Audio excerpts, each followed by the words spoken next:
فلسطینی صدر محمود عباس نے کہا کہ یہ ہسپتال پہ جو حملہ ہوا ہے اس کے بعد ہم 3 دن کا سوگ منائیں گے.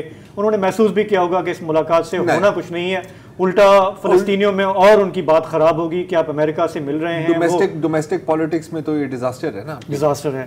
تو وہاں سے بظاہر مایوسی ہوئی بائیڈن صاحب کو, تاہم انہوں نے 100 ملین کا ایک اعلان کیا ہے, $100 ملین ہیومینیٹیرین ایڈ, اور اس کے ساتھ ساتھ یہ بھی کہا ہے کہ ایک ہسٹورک سپورٹ پیکج دیا جائے گا اسرائیل کو. اچھا, اگر اسرائیل کو ہسٹورک سپورٹ پیکج کا مطلب ہے کہ 8 سے 10 بلین سے تو کم نہیں ہونے والا. جی, وہاں تو بلینز کی بات ہے, لیکن غزہ کے لیے انہوں نے ذرا دکھاوے کے لیے صحیح شاید $100 ملین کی جو اسسٹنس ہے اناؤنس کی ہے انہوں نے.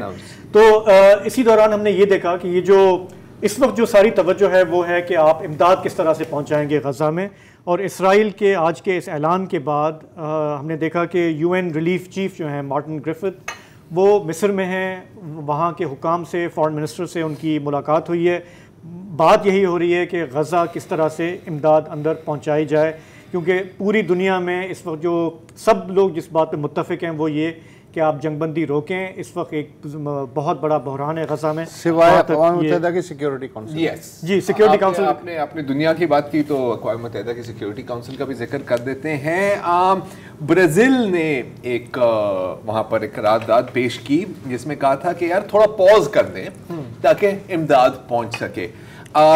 15 جو ممبرز ہیں ان میں سے 12 نے کہا کہ جی بالکل, 2 نے ایبسٹین کیا, میں ابھی ان کو بتاتا ہوں کیوں, اور 1 نے کہا کہ نہیں یار کیسی باتیں کر رہے ہیں, ہم ویٹو کر رہے ہیں. گیس کرے کس نے؟ امریکہ.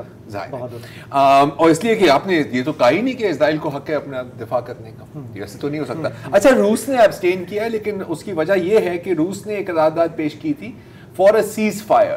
تو اب وہ کہہ رہے ہیں کہ یار یہ پاز شوز کیا ہوتا ہے, اگر سیز فائر کرنی ہے تو سیز فائر کرو, نہیں تو پھر اس کا کوئی فائدہ نہیں ہے. اور پھر ظاہر دوسرے ایبسٹین کیا یو کے نے. لیکن جو سب سے بڑی خبر ہے, اور میں بہت مایوس ہوا ہوں شاہزیب آپ سے کہ آپ نے سب سے بڑی خبر تو آپ نے ذکر نہیں کی. جی بتائیں. OIC. جی, میں اس طرف آ رہا ہوں. میں نے کہا پہلے ہم UN کی بات کر لیں. اچھا, UN کا جس طرح آپ نے کہا کہ OIC کور ہو گیا, اس طرف آ کیوں رہے ہیں آپ؟ کیونکہ ذکر ہو گیا. UN کی یہ دوسری کوشش تھی اس ہفتے. اس سے پہلے رشیا نے ڈرافٹ کیا تھا اور وہ بھی مسترد ہوا.